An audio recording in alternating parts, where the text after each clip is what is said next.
This is the Prestigious Initiative, and these are the points. I'm Chris Kent, and I'm joining Chris Bean.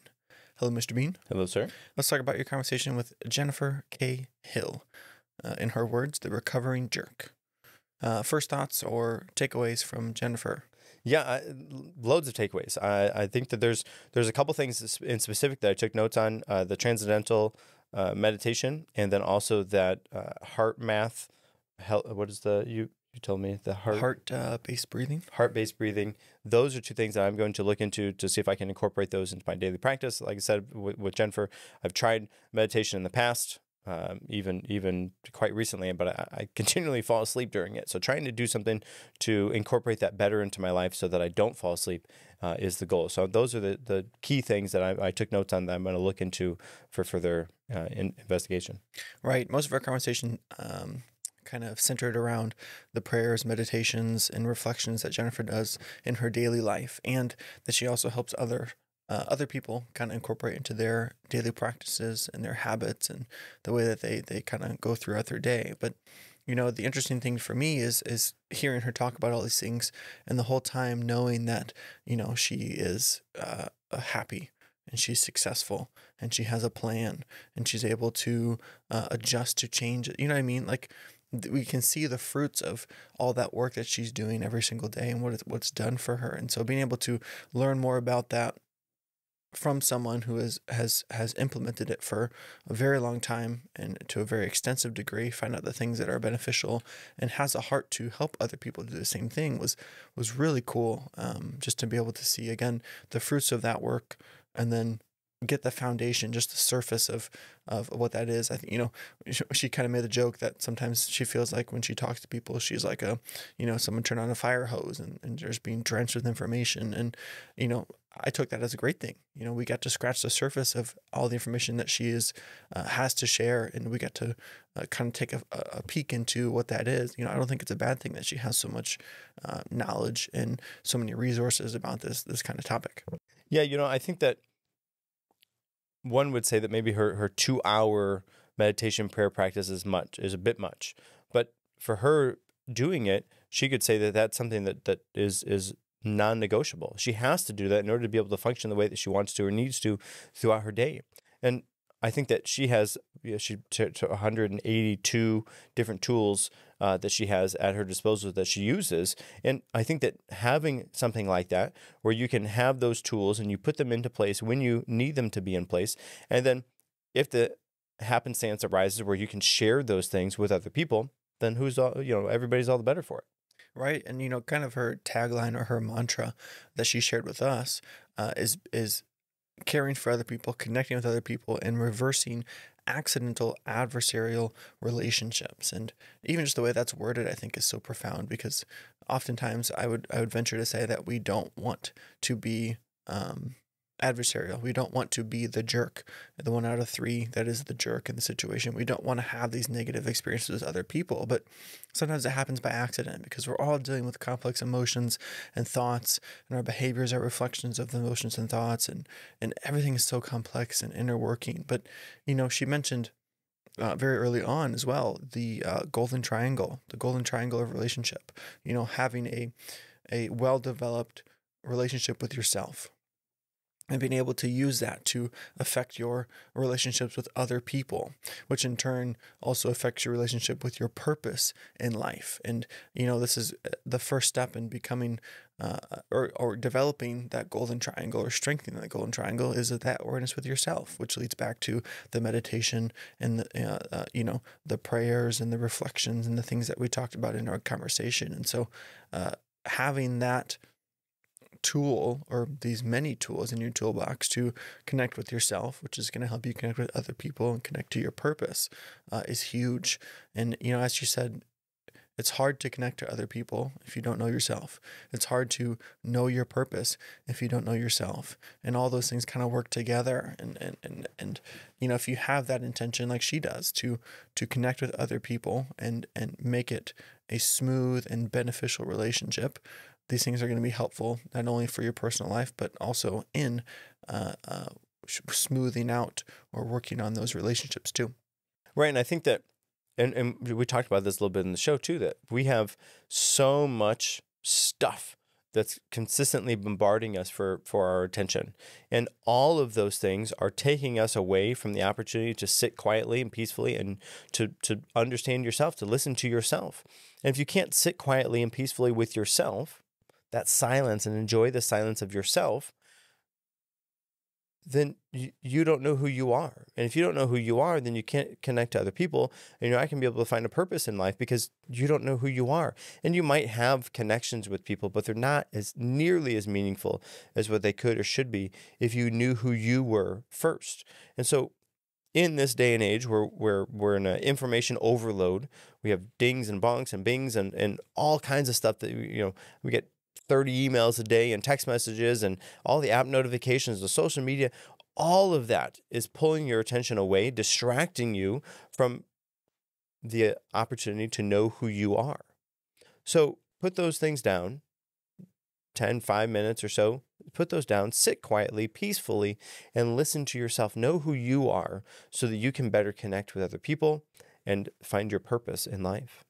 Yes, sir. Yeah, we talked a little bit about what I wrote down was confirmation bias, and as we would call it, being a good finder. She gave the analogy of being in the big, vast, infinite, dark warehouse, but all you're equipped with is your miner's helmet with that little tiny pen light on it, and where that light is shining is the things that you're focusing on. And so, I said being a good finder is because we want to try to focus on the good things in situations. And we talked several times throughout the conversation about being grateful, about actively trying to think about what is good about someone else that maybe you don't like. She gave the 7-person principle or a 7-person challenge or however it was phrased. I don't remember exactly, but that idea that think about that 7th person, or maybe someone that you don't really like.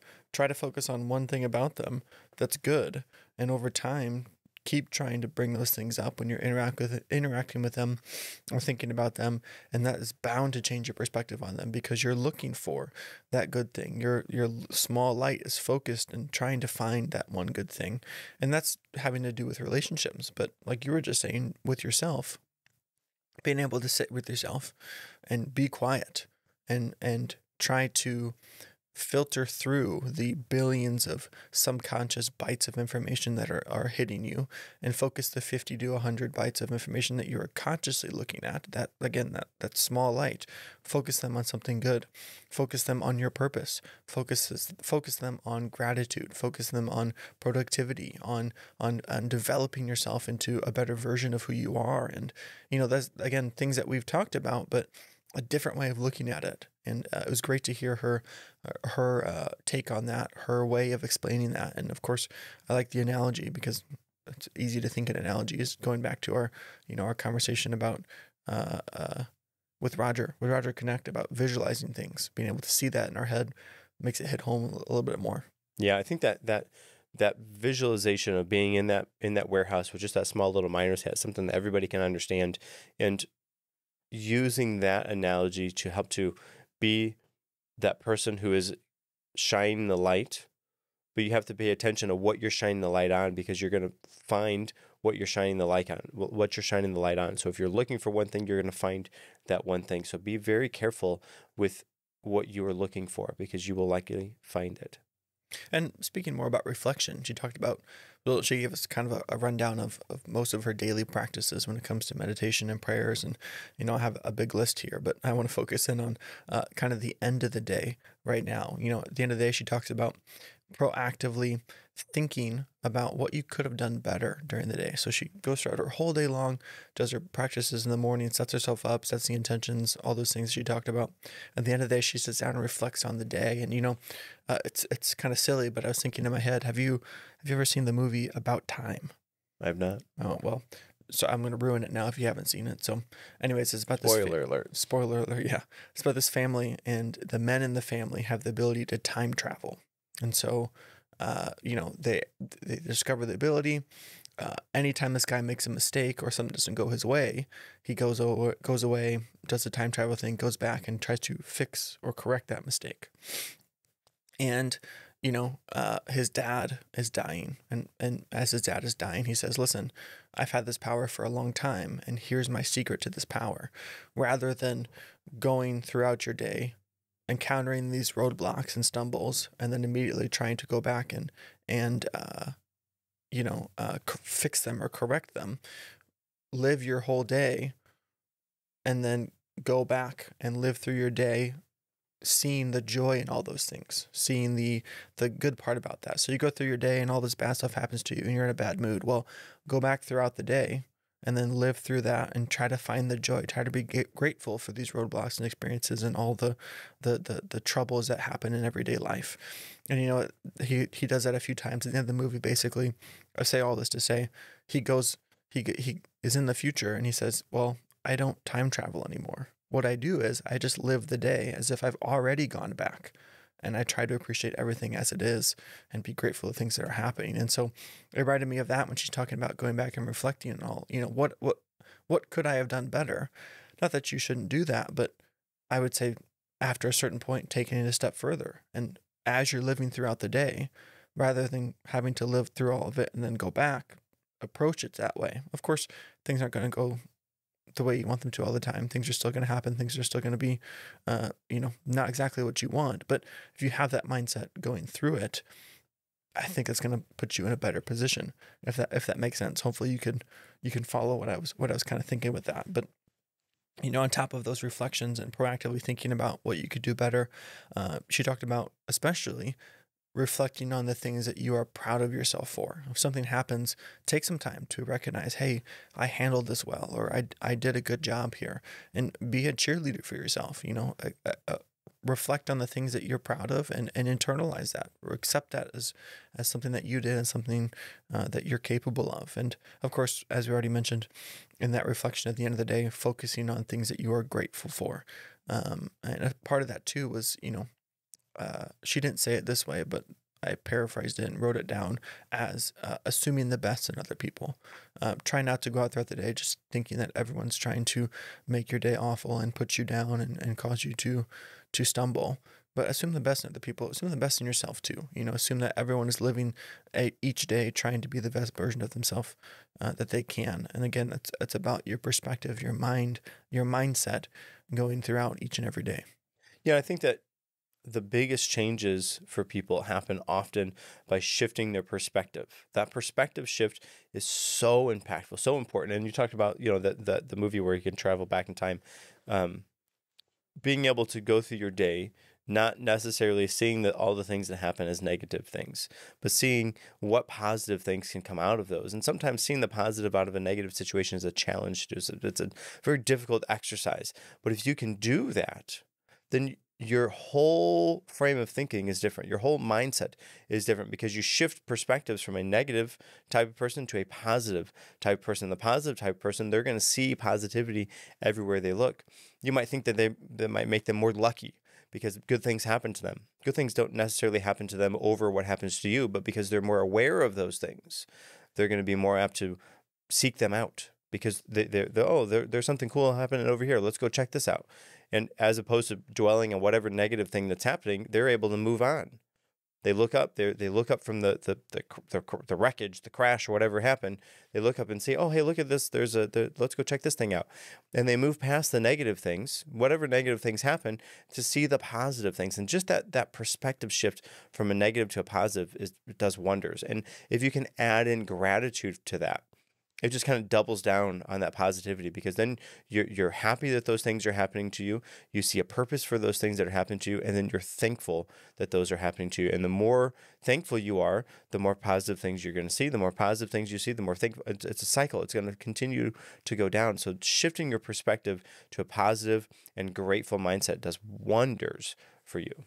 Yeah, and it's interesting, we're talking about all these things, and there's that cliche that you can't control what happens to you, but you can control how you react to it. And really, like you're saying, your perspective and your mindset is part of this. And so, we're talking about how you're going to deal with everyday life and how you're going to set yourself up in the best way possible to be in a position to react positively to those things, or at the very least, be able to continue in the face of some adversities. And again, I know I've said this on several episodes, but being able to talk with so many different people and hear their perspectives and different ways that they go about this, one of the major themes is mindset, is perspective.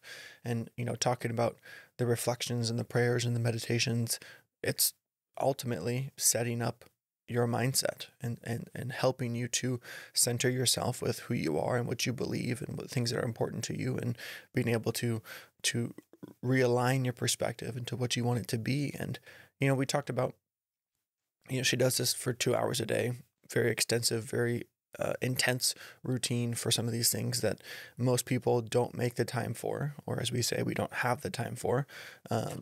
But again, as I mentioned at the beginning of this episode, you can see the benefit, you can see the difference it makes. And so we're not saying, and she's not even saying too, that you should dedicate 2 hours a day to all this same way she does, but take a step. That was kind of her parting advice to us, is take a step. A small approximation is okay. You don't have to jump into 30 minutes of meditation. You don't have to jump into 30 minutes of exercise. You don't have to jump into 30 minutes of prayers or whatever it is. Take a step. Try to implement something into your routine, into your life, and then work with that, work through it, find what's good for you, and really try to control your perspective, shift your mindset, and set yourself up to be in a better position to deal with issues or problems or the jerk in your life, even if that jerk may be you, and finding ways to kind of go through this. Again, it's a huge tool to help us influence this thing that is so important in each one of our lives. Make sure you follow us on social media. You can find the podcast at Prestigious Pod. You can find me, Chris Bean, at Chris Bean Official. You can find me, Mr. Kent, at Mr. Chris R. Kent. And if you like our content and would like to subscribe to our email, you can do that via our social media or on the website. Make sure you also join our Discord for exclusive content and personal interactions. If you would like to be coached on how to live a more prestigious life by me, Chris Bean, you can do that by reaching out on one of my social medias or by emailing the podcast at prestigiousinitiative@gmail.com. Those are the points. Make sure you come back next week for even more points and another great conversation. Until next time, I'm Chris Kent. And I'm Chris Bean.